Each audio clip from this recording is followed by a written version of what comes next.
देखिए, आप जागरूक पत्रकार हैं, आपको पता होगा कि हमारी सरकार ने ये बिल 3-4 महीने पहले, 5 महीने इस पर खूब मशक्कत हुई है और खूब किसानों तक ये बात पहुंची है। लेकिन किसान, आपको पता है कि उतना जागरूक नहीं है। कल भी मैं देख रहा था कि टीवी की सर्वे, उसमें 10 स्टेटों का किसानों से जब चर्चा करी गई बिल के बारे में, तो मैं ये समझता हूँ 5% को छोड़ के 95% लोगों को कहते थे हमें इस बिल के बारे में पता ही नहीं, क्योंकि जानकारी वहाँ तक नहीं ठीक से पहुँची।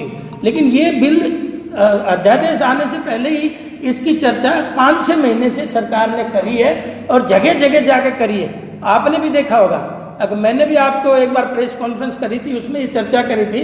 अब किसान की हर बात मानने के लिए आज सरकार तैयार है। किसान अपना, अगर इसमें ये पसंद नहीं आ रहा, लेकिन क्या है, कई बार देसी भाषा में होती है, वो मैं कहूँगा नहीं।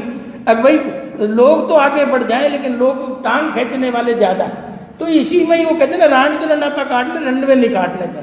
तो आज सुप्रीम कोर्ट को क्यों आवश्यकता पड़ी ये कहने की कि भाई, वो तो सुप्रीम कोर्ट का अलग इशू है। सुप्रीम कोर्ट ने तो जनहित याचिका डाली थी, उन्होंने, स्टूडेंटों ने।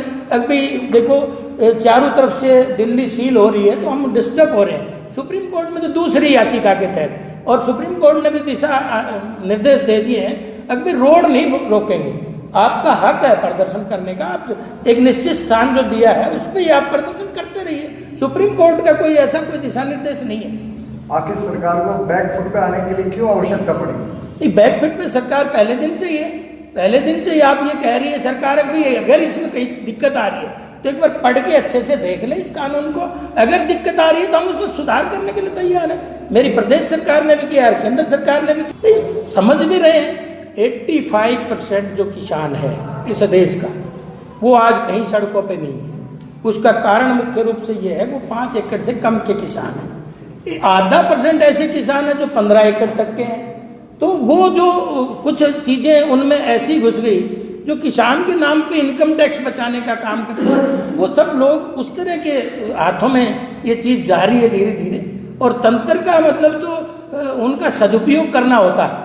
तंत्र जो आप कह रहे हैं, वो हमने देश के हर किसान को फायदा पहुंचाने के लिए वो काम हम कर रहे हैं, और दूसरी चीज़ों में सरकार पढ़ना नहीं चाहती। जैसे कि अपने इलाके में, यहाँ राजस्थान हरियाणा का जो बॉर्डर है, यहाँ पे बैठे हैं कुछ लोग, तो उनको समझाने के लिए भी है कुछ कवायद वहाँ पे भी जाके? नहीं, देखिए, एक साइड से बंद है। आज भी सरकार की मंशा क्लियर है, किसानों को किसी तरह की तकलीफ ना हो, क्योंकि वो जानता है कि किसान जो है देश का अन्नदाता है। और आपको पता होगा, अगर जहाँ जहाँ सरकारें हैं, राजस्थान की जो बात कर रहे हो, वो बाजरा खरीद लेते तो वो भी नहीं आते। पंजाब की बात कर रहे हो, वो भी बाजरा मक्की खरीद लेते तो कभी नहीं आते। तो कहीं ना कहीं तो दिक्कत, कोई राजनीतिक दिक्कतें आ रही हैं इसमें। कोई किसान का मैं समझता हूँ बहुत बड़ा वो नहीं है, इसमें किसान कम है। अब आज जो है सारी शक्तियाँ जो लगी हुई हैं सरकार के खिलाफ, लेकिन किसानों के कंधे का इस्तेमाल गलत तरीके से कर रहे हैं। अब स्टॉक की बात कर रहे हैं, तो जैसे कि स्टॉक करने की पूरी छूट दी गई है कि कॉर्पोरेट सेक्टर जितना चाहे उतना स्टोर कर सकता है। क्या इससे कालाबाजारी देश में नहीं बढ़ेगी? कालाबाजारी स्टॉक तो पहले भी होता था, इसमें कौन सी वो है? नहीं, अब अनलिमिटेड की और किसानों का भी स्टॉक करने की वो है, किसी इंडिविजुअल के नाम थोड़ी स्टॉक हो जाएगा। अब भाई फलाने के नाम स्टॉक कर सकता है, दूसरे नहीं कर सकते। और संसाधन आप इंफ्रास्ट्रक्चर डेवलप करके देंगे तभी किसान की डबल आय होगी। तो कोई भी उसमें कर सकता है, उसमें किसान भी अपनी भागीदारी निभा सकता है। अब आपने देखा, हमारी किसान आज नए जो ला रही है स्टेट में, अब वो नए गोदाम बनाने के लिए आज पंचायतों को हम ऐड दे रहे हैं। जैसे पंचायतें अपने गोदाम बनाएं ताकि रख रखाव उनका अनाज का वही हो जाए। आज क्या है, वेस्टेज ज़्यादा होता है, अन्न के भंडारण इतने भर जाते हैं, परचेज करके जाएगा, वेस्टेज ज़्यादा होते हैं। तो ये सब इंफ्रास्ट्रक्चर तो बढ़ाना ही पड़ेगा। नगर पालिका पाइपलाइन में है, जरूर बनेगी। अब समय का मैं एक्यूरेट नहीं कह सकता, लेकिन नगर पालिका पाइपलाइन में जरूर बनेगी। जिस तरीके से सीएम साहब का दौरा बता रहे हैं 20 तारीख को, क्या उस कार्यक्रम में रूपरेखा रहेगी?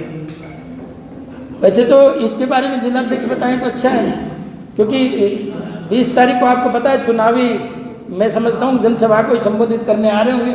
हमारा कैंडिडेट हमारा प्रत्याशी कमल के चुनाव चिन्ह पे चेयरमैन का और सभी वार्डों में कमल के चुनाव चिन्ह के वो है, तो चुनाव में नेता तो